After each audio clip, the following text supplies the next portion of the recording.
student event, and it's for universities from around the world. Events are held in Germany, Japan, America. This happens to be the British one at Silverstone.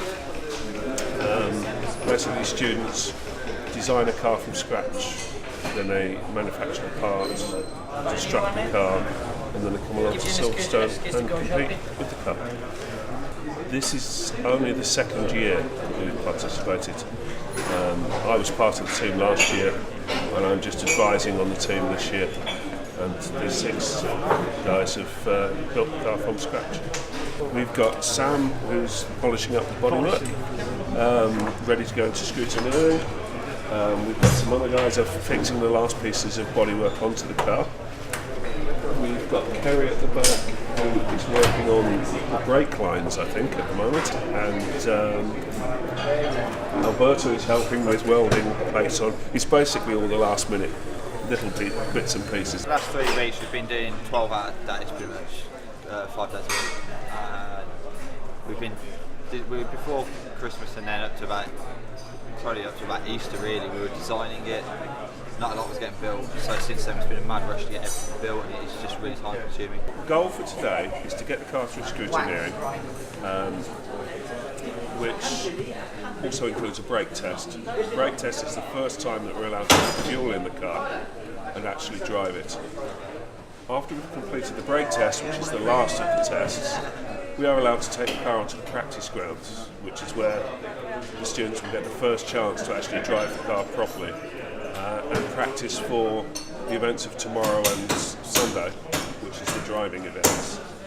The judges are very tough because they're all from the world of motorsport. Many of them operate at high levels of motorsport, even Formula One. So they give the lads a tough time, but it's to teach them what real life motorsport is about.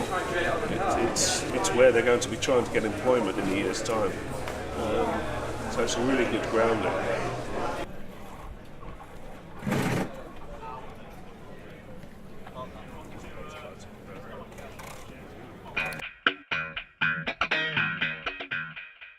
Scrutineering, it's in several parts.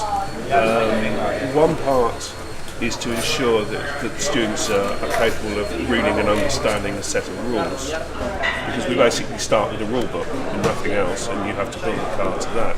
So it's preparing them for real life motorsport, which operates in the same way. There's also a safety aspect to it. Obviously they don't want a car to break on track, so there's safety checks. And the third check is by the MSA, the Motorsports Association, for insurance purposes. They also have to be happy that the car is safe for a student to drive on the track. Scrutineers are quite fastidious about things, so we're just trying to cover all the bases and so we can get through scrutineering as soon as possible. Although the rain is still coming down, there are blue skies and some sunshine.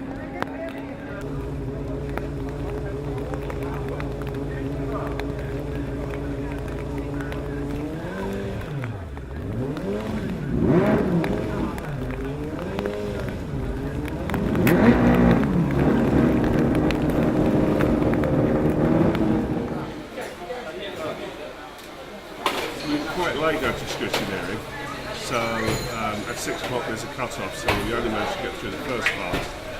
So we had a few issues that were raised in scrutineering, a few little things wrong with the car, so we spent last night repairing those. We had to get some pieces welded on this morning by the IMECI welder, and we're about to go back to scrutineering very shortly to complete that part of the process. Water, when it rains, it doesn't come all the way in. We've just done scrutineering. We've gone through 3 stages and we've just passed the 3rd stage. The next 3 stages are the tilt test, testing for liquid coming out of the car, then a noise test just to see whether we go over 110 decibels, which I think we'll be okay with. And then I'm doing the brake test. This is going to be the first time anyone's ever driven this car. Some of the people in the team don't want to drive, most of us do. I've been elected just to do certain bits of it. I'm quite light, so I'm one of the lightest drivers. And I just put my name forward for sprint. Certain drivers are doing other events tomorrow, so I was right for this one. Okay, clear.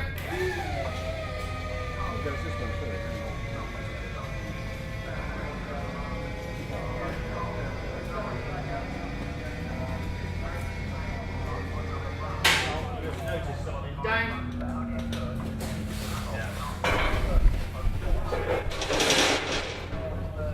It's a little bit of fuel there because we have to redo the.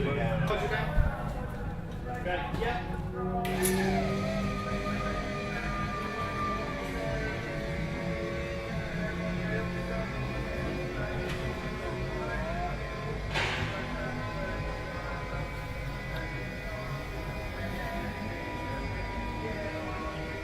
60.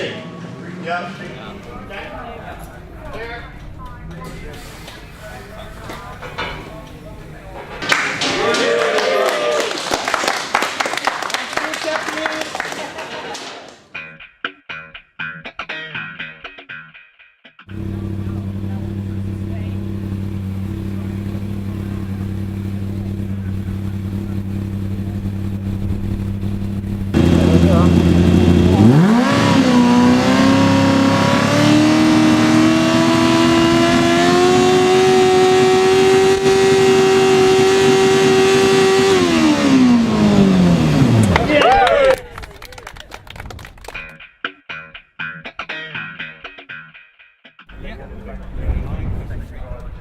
Further on from that, you've got another drive into the braking zone. Car straight and controlled. If the marshal's happy, it's parked. Don't come too far this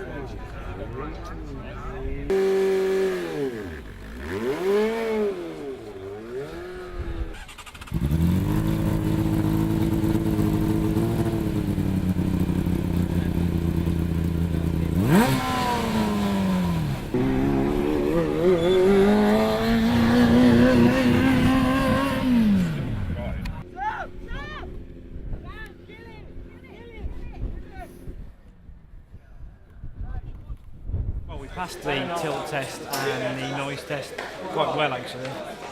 We went to do the brake test, all was fine. I did a few laps just to get the brakes warmed up and then the chain came off as I pulled up to the line. We've taken the car back to the pits and we've tried to find a new chain. We tried to find one in time and didn't manage it.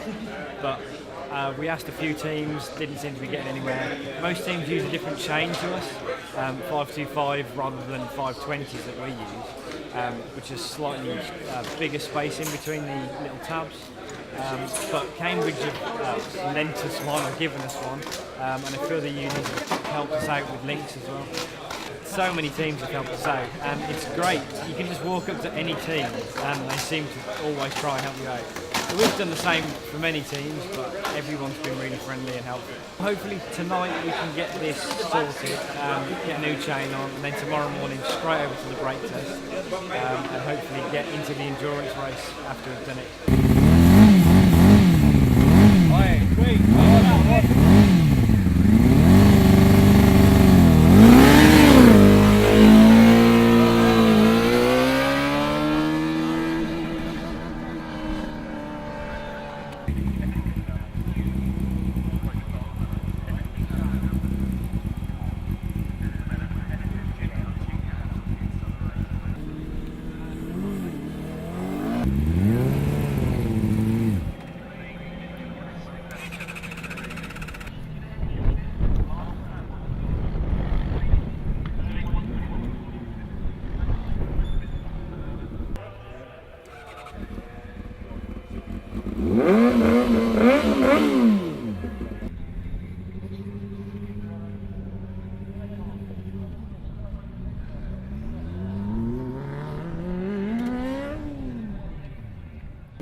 I went out this morning to do the final, well, what we thought was going to be the final brake test. I couldn't get the car off the line fast enough. I could lock the wheels, but the scrutineer wasn't happy with the speed that we were travelling. We think that's because the chain's not on tight enough and the back of the frame's got a bit too much flex. So now we're trying to fix that and send it out again. It's quite a big job. We've got to weld at least 4 tubes into the back of the frame. And then hopefully it'll work. If not, I don't know what happens then. If we can get it done within the next 2 hours, we should be fine. We've got about 4 hours. If we can't do it then, we're in trouble. I'm very, very determined to get that done. I want that car out there.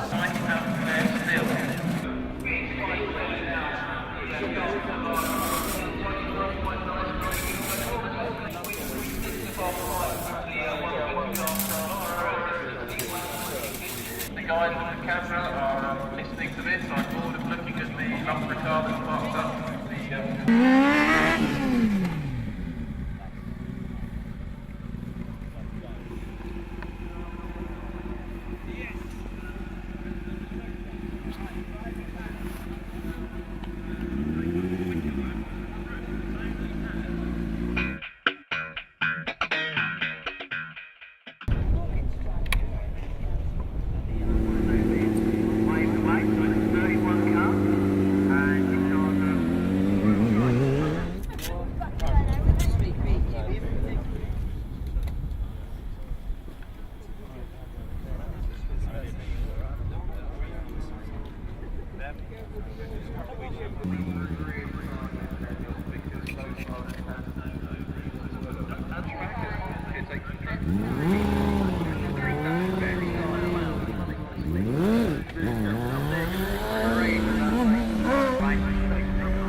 Went better than planned, or better than the 2 previous attempts anyway. I did a few laps to get the brakes warmed up and then managed to get a decent start off the line.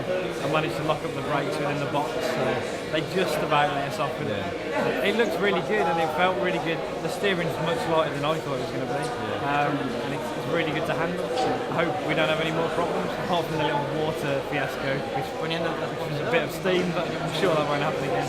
Because of the endurance, we needed to practice, having never done it before. Going out there wasn't something I wanted to do, so I had to make sure that I was up to speed with the car. So I just went out there and sort of tortured it a little bit, just to get used to it. It was better than I was expecting. You try to slide around a lot because there's no support to the seat, there's no side support. So as you turn, you go flying across the car and you hit the other side.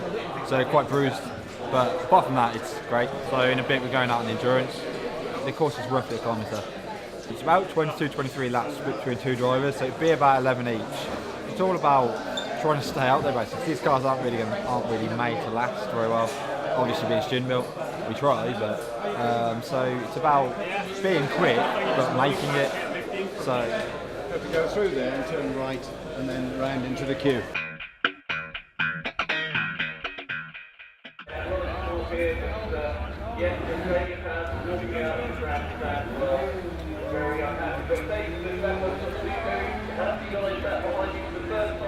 We've got the University of Qatar from India, the time doesn't know where it's going, but they're on track.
started the endurance event, so it was about an hour's nervous waiting around.